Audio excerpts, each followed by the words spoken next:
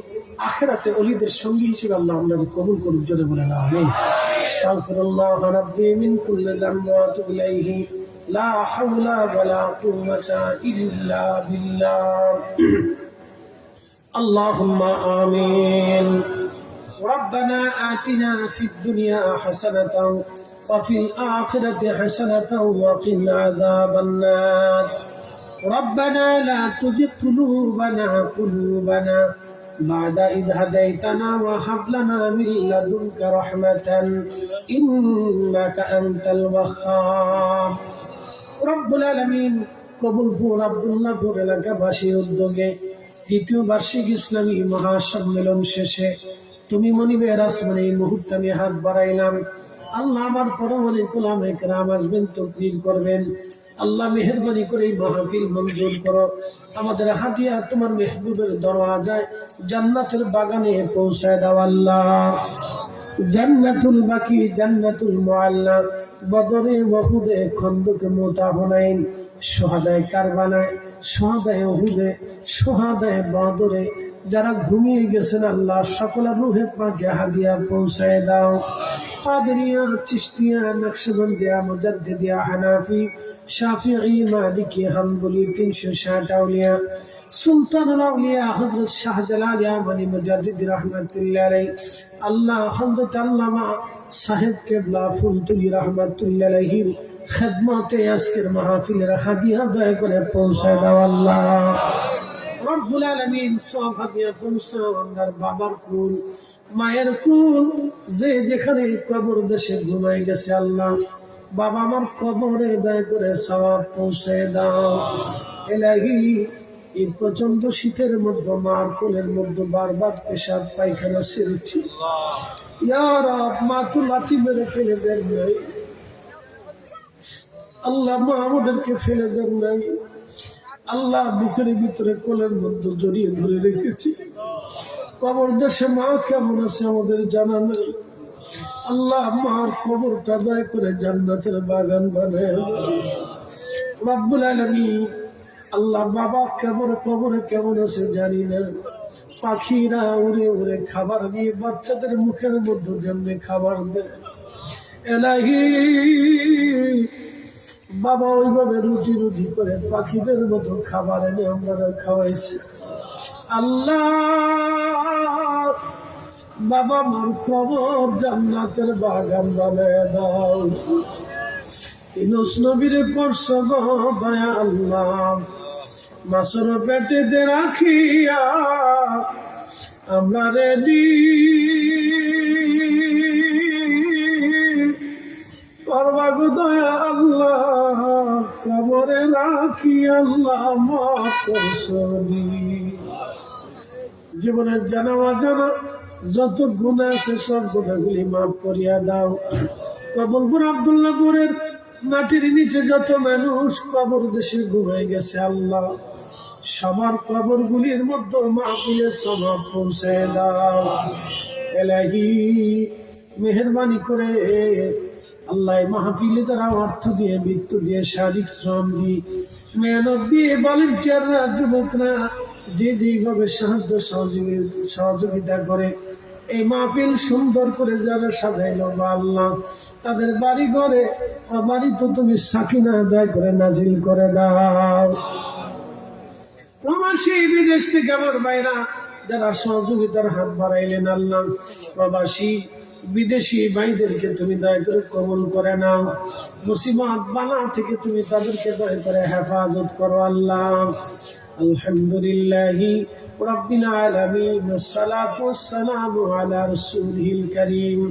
সাকারাতের বিছানা, মওতের যন্ত্রণা, মৃত্যুর পর আনা যখন আসবে কঠিন সময়, আমাদের জবানে জারি করা মধুর কালেমা লা ইলাহা ইল্লাল্লাহু মুহাম্মাদুর রাসূলুল্লাহ সাল্লাল্লাহু আলাইহি ওয়াসাল্লাম। আসসালামু আলাইকুম ওয়া রাহমাতুল্লাহি ওয়া বারাকাতুহু।